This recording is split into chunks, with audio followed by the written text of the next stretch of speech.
Olá, bem-vindos ao meu canal. Hoje eu vou falar sobre coerência. O que é coerência? Coerência é a combinação lógica e harmoniosa entre as ideias de um texto para não ter contradição e confusão.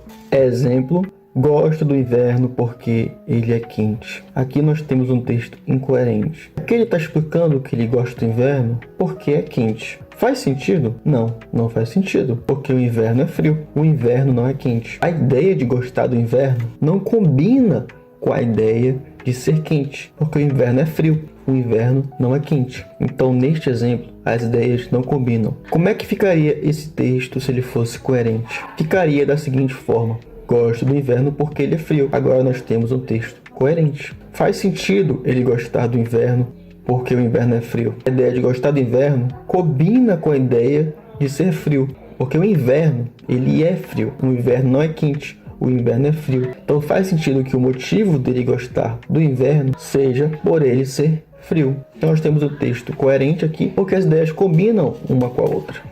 Outro exemplo: eu amo o calor, por isso minha estação preferida é o inverno. Aqui nós temos um texto incoerente. Faz sentido ele ter como estação preferida o inverno por causa do calor? Não, não faz, porque como eu disse anteriormente, o inverno é frio. O inverno não tem calor, o inverno não é quente. Então aqui nós temos um texto incoerente, porque a ideia de amar o calor não combina com a ideia de ter como estação preferida o inverno. Como é que ficaria esse texto se ele fosse coerente? Existem duas possibilidades. A primeira é: eu amo o calor, por isso minha estação preferida é o verão. Aqui nós temos um texto coerente, porque no verão tem calor, o verão é quente. Então a ideia de amar o calor combina com a ideia de ter como estação preferida o verão. A segunda possibilidade é: eu amo o frio, por isso minha estação preferida é o inverno. Aqui a ideia de amar o frio combina com a ideia de ter como estação preferida o inverno, porque o inverno é realmente frio. Então essas duas ideias combinam perfeitamente. Então nós temos aqui também um texto coerente. Então a coerência, ela possibilita ao leitor compreender o significado do que está sendo comunicado. Mas é possível unir duas ideias que não combinam sem que isso seja incoerente? Eu amo calor, minha estação preferida é o inverno. Aqui nós temos duas ideias que não combinam uma com a outra. Será que é possível unir essas duas ideias e mesmo assim ser um texto coerente? Vamos ver. Eu amo calor, mas minha estação preferida é o inverno. Aqui nós temos duas ideias que não combinam no mesmo texto. Mesmo assim nós temos um texto coerente. Por quê? Porque aqui nós temos a união dessas duas orações por meio da conjunção mais. O mais ele indica oposição. Eu amo o calor, mas o mais reconhece a oposição entre as ideias. Eu amo o calor e estação preferida é o inverno, são duas ideias opostas. O fato dele amar o calor não impede ele de ter como estação preferida o inverno. Não existe aí uma contradição lógica, justamente porque um não é motivo do outro acontecer. Um não é o resultado do outro acontecer. O mais está reconhecendo que existem duas ideias diferentes: amar o calor e ter como estação preferida o inverno. São duas ideias diferentes. E o mais reconhece essa diferença. E essas duas ideias combinam porque existe um reconhecimento de que são duas ideias diferentes. Amar uma coisa não significa ter como favorito essa coisa. Amar o calor não significa que a estação preferida dele vai ser o verão. Ele pode amar o calor e ainda assim ter como estação preferida o inverno. Uma coisa não impede a outra de acontecer, mas aqui não existe incoerência porque existe o reconhecimento de que existem duas ideias diferentes. Então é possível tornar o texto coerente por meio da troca de palavras e por meio da adição de palavras, que é o que eu fiz aqui. Eu adicionei o mais, o conectivo mais, que dá a ideia de oposição. E ao colocar o mais, eu reconheço que existe diferença entre essas duas ideias. E ao reconhecer a diferença, ao entender que uma não é igual à outra, uma não é o motivo da outra, uma não é o resultado da outra, eu consigo tornar o texto coerente.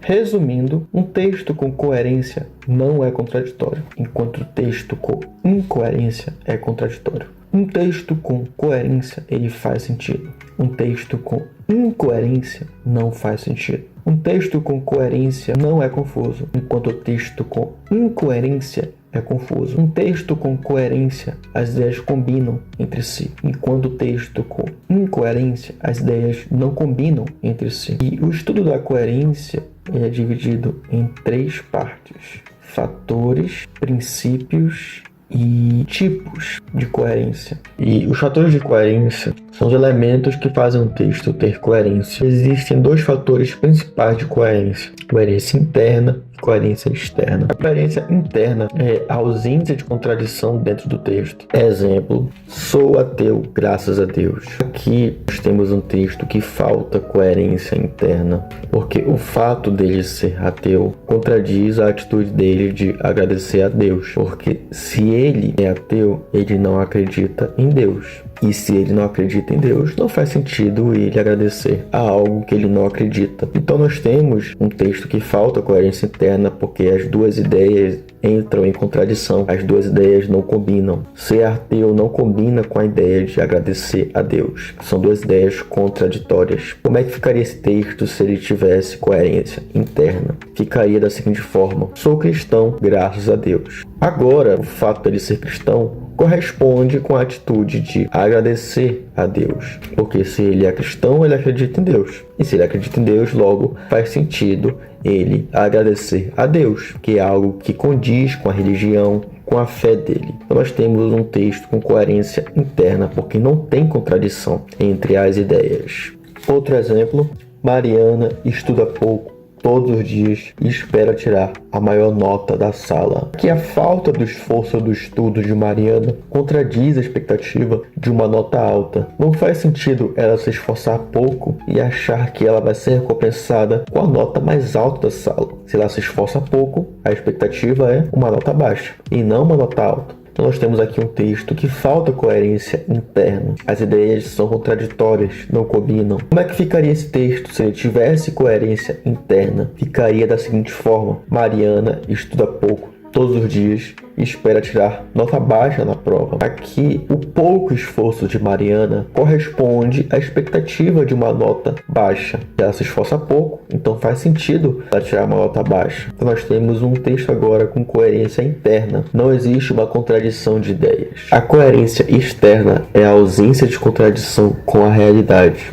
Exemplo: vacinas causam autismo. Aqui esse texto já foi desmentido por especialistas e agências de saúde. Já desmentiram dizendo que vacinas não causam autismo. Nós temos aí um belo exemplo de um texto que entra em contradição com a realidade científica. Eu trouxe esse exemplo aí para mostrar que textos que faltam coerência externa também podem ser perigosos. Por exemplo, quem acreditasse nessa notícia poderia muito bem causar riscos a si próprio e a outros ao seu redor. Por isso mesmo que a coerência externa ela é fundamental, porque a falta dela pode ser inclusive muito perigoso. Por isso, diga não às fake news, diga não aos textos que entram em contradição com a realidade externa. Como é que ficaria esse texto se ele tivesse coerência externa? Ficaria da seguinte forma: vacinas não causam autismo. Agora nós temos um texto que tem coerência externa e ele não está em contradição com a realidade, muito pelo contrário, agora ele está em conformidade com a realidade científica. Não existe contradição nesse texto. Outro exemplo: Platão, um filósofo da Grécia Antiga, escreveu um tratado detalhado sobre o uso de smartphones. Aqui esse texto falta coerência externa porque ele contradiz a realidade histórica, pois os smartphones não existiam na época de Platão. Então não faz sentido Platão escrever sobre algo que nem tinha sido inventado ainda na época dele. Como é que ficaria esse texto se ele fosse coerente? Ficaria da seguinte forma: Platão, filósofo da Grécia Antiga, escreveu um tratado detalhado sobre ética. Agora nós temos um texto que corresponde à realidade histórica, portanto possui coerência externa, pois ética já era discutida na época de Platão, inclusive sendo discutida pelo próprio Platão. Os princípios de coerência são as regras que garantem a coerência, e o princípio da não tautologia é o princípio da não repetição excessiva, que diz que não se deve repetir a mesma ideia várias vezes sem necessidade. Exemplo: João subiu para cima até seu quarto. Se o João subiu, é óbvio que foi para cima, então dizer subiu para cima é desnecessário. Como é que faria esse texto se ele obedecesse ao princípio da não tautologia? Ficaria da seguinte forma: João subiu até seu quarto. Ao eliminar a repetição desnecessária, o texto ficou mais coerente. Outro exemplo: Júlia saiu para fora de casa. Se ela saiu, é óbvio que foi para fora. Então dizer saiu para fora é desnecessário. Como é que ficaria esse texto se ele obedecesse ao princípio da não tautologia? Ficaria da seguinte forma: Júlia saiu de casa. Ao eliminar a repetição desnecessária, a redundância, o texto ficou mais coerente. A tautologia é o uso de expressões repetitivas e redundantes, como gritar alto, entrar para dentro e a grande maioria. E o princípio da relevância é o princípio que diz que no texto somente deve haver informações relevantes, uma com a outra e com o tema. Exemplo: João saiu de casa cedo porque tinha uma entrevista de emprego. Chegou ao local e Júlia comeu bolo. O tema predominante deste texto é sobre João e sua entrevista de emprego. Portanto, Júlia comeu bolo é irrelevante, porque foge do tema. Não existe uma relação clara entre Júlia e João, e não existe uma relação clara entre o fato da Júlia comer bolo e a entrevista de emprego. Então, o fato de Júlia comer bolo é relevante com o tema principal. Como é que ficaria este texto se ele obedecesse ao princípio da relevância? Ficaria da seguinte forma: João saiu de casa cedo porque tinha uma entrevista de emprego. Chegou ao local com antecedência e foi bem recebido. Este texto segue o princípio da relevância porque todas as ideias são relevantes e estão de acordo com o tema principal, que é sobre João e sua entrevista de emprego. As ideias combinam uma com a outra, elas têm uma relação clara uma com a outra. Portanto, nós temos aqui um texto coerente. Outro exemplo: ele não terminou o relatório porque o almoço estava muito salgado. Aqui, o sabor do almoço não é uma causa direta ou aceitável para a interrupção de uma tarefa profissional